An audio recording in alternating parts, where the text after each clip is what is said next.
Hi dears, welcome back. അപ്പോൾ ഇന്ന് ഞാൻ വന്നിരിക്കുന്നത് ചോക്ലേറ്റൊക്കെ ഇഷ്ടമുള്ളവർക്ക് ഇഷ്ടപ്പെടുന്നൊരു കേക്ക് റെസിപ്പി ആയിട്ടാണ് കേട്ടോ. നല്ലൊരു ബൗണ്ടി കേക്കിൻ്റെ റെസിപ്പിയാണ് ഇന്നത്തെ വീഡിയോയിൽ ഷെയർ ചെയ്യുന്നത്. അപ്പോൾ നമുക്ക് എങ്ങനെയാണ് ഇത് തയ്യാറാക്കുക എന്നുള്ളതൊന്ന് കണ്ടു നോക്കാം. അപ്പോൾ ആദ്യം തന്നെ നമുക്കിതിന് വേണ്ടിയിട്ടൊരു ചോക്ലേറ്റ് സ്പോഞ്ച് കേക്ക് തയ്യാറാക്കാം. അപ്പോൾ ഞാനിവിടെ ഒരു അരക്കപ്പ് അളവിലാണ് കേട്ടോ ചെയ്യുന്നത്. അപ്പോൾ അരക്കപ്പിലേക്ക് 2 ടേബിൾ സ്പൂൺ കൊക്കോ പൗഡറും പിന്നെ ഒരു 6 ടേബിൾ സ്പൂൺ മൈദയുമാണ് എടുക്കുന്നത്.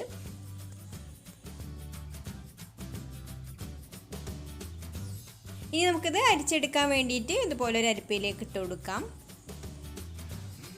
ഇതിലേക്കൊരു 1/2 ടീസ്പൂൺ ബേക്കിംഗ് പൗഡറും ഒരു നുള്ള് ബേക്കിംഗ് സോഡയും പിന്നെ ഒരു നുള്ള് ഉപ്പും കൂടി ചേർത്ത് കൊടുത്തിട്ട് നന്നായിട്ടൊന്ന് അരിച്ചെടുക്കാം. ഇതുപോലെ കൊക്കോ പൗഡറൊക്കെ ചേർക്കുന്ന ഏത് കേക്കായാലും ഒരു 2-3 പ്രാവശ്യമൊക്കെ അരിച്ചെടുക്കുന്നത് നല്ലതാണ് കേട്ടോ. എന്നാലും കേക്ക് നല്ല സോഫ്റ്റ് ആയിട്ട് വരുള്ളൂ. അല്ലെങ്കിൽ പിന്നെ ഇതുപോലെ നന്നായിട്ടൊന്ന് അരിച്ചെടുത്ത ശേഷം ഒരു പ്രാവശ്യം അരിച്ചെടുത്ത ശേഷം ഇതുപോലെ ഒരു വിസ്ക് വെച്ചിട്ട് കുറച്ച് സമയം എടുത്തിട്ട് നന്നായിട്ടൊന്ന് മിക്സ് ചെയ്തെടുത്താലും മതി. അപ്പോൾ ഞാൻ ഒരു പ്രാവശ്യം അരിച്ചെടുത്തിട്ട് ഇതുപോലെ നന്നായിട്ടൊന്ന് മിക്സ് ചെയ്ത് കൊടുത്തിട്ട് മാറ്റി വെക്കുകയാണ്. അപ്പോൾ ഇത് മിക്സ് ചെയ്ത് കൊടുത്തിട്ടുണ്ട്. ഇനി നമുക്കിതൊരു സൈഡിലേക്ക് അങ്ങ് മാറ്റി വെക്കാം. ഇനി ഒരു ബൗളിൽ 2 മുട്ട പൊട്ടിച്ചൊഴിച്ചിട്ടുണ്ട്. അതിലേക്ക് ഒരു 1/2 ടീസ്പൂൺ വാനില എസൻസും കൂടി ചേർത്ത് കൊടുത്തിട്ട് നന്നായിട്ട് ബീറ്റ് ചെയ്തെടുക്കാം. അപ്പോൾ മുട്ട ഒഴിക്കുന്ന പാത്രത്തിൽ ഒട്ടും വെള്ളത്തിൻ്റെ അംശമൊന്നും ഉണ്ടാവാൻ പാടില്ല കേട്ടോ. എന്നാലേ നന്നായിട്ട് ബീറ്റായിട്ട് വരുള്ളൂ. ഇതിൻ്റെ കൂടെ തന്നെ നമുക്ക് 1/2 കപ്പ് പൊടിച്ച പഞ്ചസാര കുറേശ്ശെ ചേർത്ത് കൊടുത്തിട്ട് ബീറ്റ് ചെയ്തെടുക്കാം.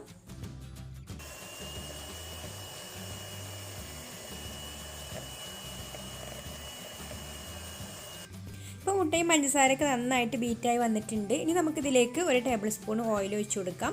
ഓയിൽ ഒഴിച്ചു കൊടുത്തിട്ട് കൂടുതലായിട്ട് ബീറ്റ് ചെയ്തെടുക്കരുത്. അതുപോലെ തന്നെ 1 ടേബിൾ സ്പൂൺ പാലും കൂടെ ഇതിലേക്ക് ചേർത്ത് കൊടുക്കാം. എന്നിട്ടൊന്ന് മിക്സ് ചെയ്ത് കൊടുത്തിട്ട് നമുക്കിതിലേക്ക് ഡ്രൈ ഇൻഗ്രീഡിയൻസ് കുറേശ്ശെ ചേർത്ത് കൊടുത്തിട്ട് മിക്സ് ചെയ്തെടുക്കാം. അപ്പോൾ ഡ്രൈ ഇൻഗ്രീഡിയൻസ് ചേർത്ത് കൊടുത്താൽ ഒന്നെങ്കിൽ സ്പാറ്റിൽ വെച്ചിട്ട് പതുക്കെ മിക്സ് ചെയ്തെടുക്കാം, അല്ലെങ്കിൽ ബീറ്റർ വെച്ചിട്ട് മിക്സ് ചെയ്തെടുക്കുകയാണെങ്കിൽ ഇതുപോലെ ജസ്റ്റ് ഒന്ന് കറക്കി എടുത്താൽ മതി. ഒരുപാട് ബീറ്റ് ചെയ്തെടുക്കരുത്. അപ്പോൾ നമ്മൾ മുട്ട പതഞ്ഞ് പൊങ്ങിയതൊക്കെ താഴ്ന്നു പോവും. അങ്ങനെ താഴ്ന്നു പോയാൽ പിന്നെ നമുക്ക് കേക്ക് അത്ര സോഫ്റ്റ് ആയിട്ട് കിട്ടില്ല. അപ്പോൾ നമ്മുടെ കേക്ക് ബാറ്റർ ഇവിടെ റെഡി ആയിട്ടുണ്ട്. ഇനി നമുക്കിതൊരു കേക്ക് ടിന്നിലേക്ക് ഒഴിച്ചു കൊടുത്തിട്ട് ബേക്ക് ചെയ്യാനായിട്ട് വെക്കാം. അപ്പോൾ ഓവനിലേക്ക് വെക്കുന്നതിന് മുമ്പ് ഇതുപോലെ ഒന്ന് ടാപ്പ് ചെയ്ത് കൊടുത്തിട്ട് എയർ ബബിൾസ് ഒക്കെ ഉണ്ടെങ്കിൽ കളഞ്ഞിട്ട് വേണം വെക്കാൻ. ഇനി ഓവനില്ലാതെ ബേക്ക് ചെയ്യാമെന്നുണ്ടെങ്കിൽ അങ്ങനെയും ചെയ്യാം. കൺവെൻഷൻ ഓവനിൽ 180 ഡിഗ്രി സെൽഷ്യസിൽ ഒരു 25 മിനിറ്റാണ് കേട്ടോ ഇത് ബേക്ക് ചെയ്തെടുക്കാൻ വേണ്ട സമയം. ഇത് ചെറിയ കേക്ക് ആയതുകൊണ്ട് തന്നെ പെട്ടെന്ന് തന്നെ ബേക്കായി കിട്ടും. അപ്പോൾ നമുക്കിനി ഇത് ഓവനിലേക്ക് വെക്കാം. ഇനി കേക്കിൻ്റെ ഫില്ലിങ്ങിന് വേണ്ടിയിട്ട് ഞാനിവിടെ കുറച്ച് ഡെസിക്കേറ്റഡ് കോക്കനട്ട് എടുത്ത് വെച്ചിട്ടുണ്ട്. അപ്പോൾ ഡെസിക്കേറ്റഡ് കോക്കനട്ട് ഇത് വീട്ടിൽ തന്നെ ഉണ്ടാക്കിയെടുത്തിട്ടുള്ളതാണ് കേട്ടോ. പുറത്തുനിന്ന് വാങ്ങിച്ചതൊന്നുമല്ല. അപ്പോൾ അതിൻ്റെ റെസിപ്പി ഞാൻ മുന്നേ ചെയ്തിട്ടുണ്ട്. അതിൻ്റെ ലിങ്ക് ഞാൻ ഡിസ്ക്രിപ്ഷൻ ബോക്സിൽ കൊടുക്കാം. ഇതിലേക്ക് പാകത്തിന് കണ്ടൻസ്ഡ് മിൽക്കും കൂടി ചേർത്ത് കൊടുത്തിട്ട് നന്നായിട്ടൊന്ന് മിക്സ് ചെയ്തെടുക്കാം. കേക്കിൻ്റെ വലുപ്പത്തിനനുസരിച്ചുള്ള ഫില്ലിങ് എടുത്താൽ മതി. അപ്പോൾ ഞാനിപ്പോൾ ഇവിടെ ചെറിയൊരു കേക്കാണ് ബേക്ക് ചെയ്തെടുത്തിട്ടുള്ളത്. അപ്പോൾ അതിലേക്ക് കുറച്ച് ഫില്ലിങ് മതി. അപ്പോൾ ഇത്രയും മതി.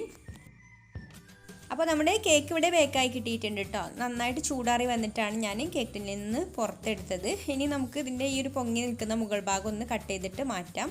എന്നിട്ട് നമുക്ക് കേക്കിനെ 2 ആയിട്ടൊന്ന് കട്ട് ചെയ്തെടുക്കാം. 2 ലെയറാക്കിയാണ് എടുക്കുന്നത്.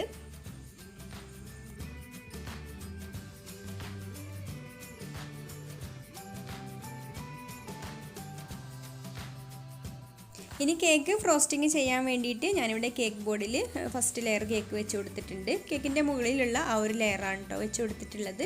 ഇനി നമുക്കിതിനെ ഷുഗർ സിറപ്പ് ഒഴിച്ചിട്ട് വേണമെങ്കിൽ വെറ്റാക്കി എടുക്കാം, അല്ലെങ്കിൽ ചോക്ലേറ്റ് ഗനാഷ് ഒഴിച്ചു കൊടുത്താലും കൂടുതലായിട്ട് ചോക്ലേറ്റിൻ്റെ ഒരു ഫ്ലേവർ കിട്ടും.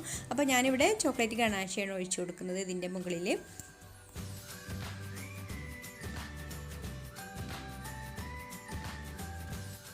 ഇനി ഒരു സ്പൂൺ വെച്ചിട്ട് ഇതുപോലെ ഒന്ന് ചോക്ലേറ്റ് ഗനാഷൊക്കെ എല്ലാ ഭാഗത്തും ഒന്ന് സ്പ്രെഡ് ചെയ്ത് കൊടുത്ത ശേഷം നമുക്കിതിൻ്റെ മുകളിലായിട്ട് ഫില്ലിങ് വെച്ച് കൊടുക്കാം.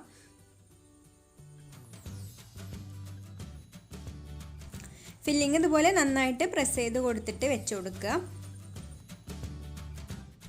ഇനി ഇതിൻ്റെ മുകളിൽ അടുത്ത ലെയർ വെച്ച് കൊടുത്തിട്ട് ഷുഗർ സിറപ്പ് ഒഴിച്ചിട്ട് വേണമെങ്കിൽ വെറ്റാക്കി എടുക്കാം, അല്ലെങ്കിൽ ക്രീം സ്പ്രെഡ് ചെയ്ത് കൊടുത്തിട്ട് പിന്നെ അതിൻ്റെ മുകളിൽ ഗനാഷ് ഒഴിക്കുന്നത് കൊണ്ട് ഞാനതിലിപ്പോൾ ഗനാഷ് ഒഴിച്ചു കൊടുക്കുന്നില്ല.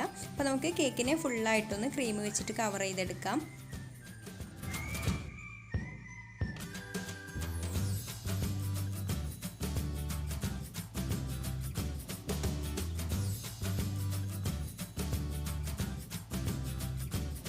ഇനി ക്രീം ഒന്ന് സെറ്റ് ആവാൻ വേണ്ടിയിട്ട് നമുക്ക് കേക്കിനെ ഒരു അരമണിക്കൂർ ഫ്രീസറിൽ വെക്കാം. അപ്പോൾ ഫ്രീസറിൽ വെക്കുമ്പോൾ പെട്ടെന്ന് തന്നെ സെറ്റായി കിട്ടും.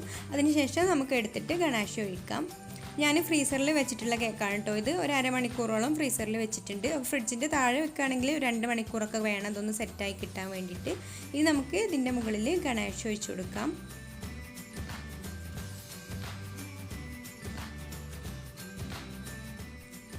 ഇതുപോലെ എല്ലാ ഭാഗത്തും എത്തുന്ന വിധത്തിൽ ഒഴിച്ചു കൊടുക്കുക.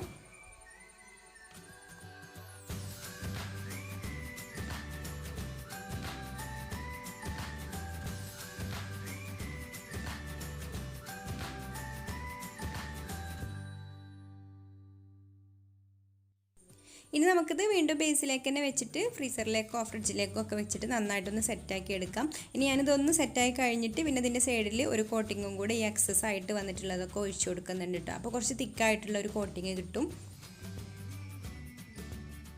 അപ്പോൾ നമ്മുടെ കേക്ക് ഇവിടെ നന്നായിട്ട് സെറ്റായി വന്നിട്ടുണ്ട് കേട്ടോ. അപ്പോൾ ഞാൻ സൈഡിലൊക്കെ ഒരു കോട്ടിങ്ങും കൂടെ കൊടുത്തിട്ട് പിന്നെ ഒരു സ്പൂൺ വെച്ചിട്ട് ചെറുതായിട്ടൊന്ന് ഡിസൈനൊക്കെ കൊടുത്തിട്ടുണ്ടായിരുന്നു. അപ്പോൾ ഈ ഒരു ബൗണ്ടി ചോക്ലേറ്റിൻ്റെ മുകളിലുള്ള അതുപോലെ ഒരു ചെറിയ ഡിസൈന് കൊടുത്തു. ഇനി നമുക്ക് ഒരു ഡെക്കറേഷന് വേണ്ടിയിട്ട് ഒരു ബൗണ്ടി ചോക്ലേറ്റ് മുറിച്ചിട്ട് ഇതുപോലെ വെച്ച് കൊടുക്കാം. അപ്പോൾ നമ്മുടെ ബൗണ്ടി ചോക്ലേറ്റ് കേക്ക് ഇവിടെ റെഡി ആയിട്ടുണ്ട്. അപ്പോൾ ചോക്ലേറ്റ് ഒക്കെ ഇഷ്ടമുള്ളവർക്ക് തീർച്ചയായിട്ടും ഈ ഒരു കേക്ക് ഇഷ്ടപ്പെടും. ഞാനിതൊന്ന് കട്ട് ചെയ്തിട്ട് കാണിച്ചു തരാം.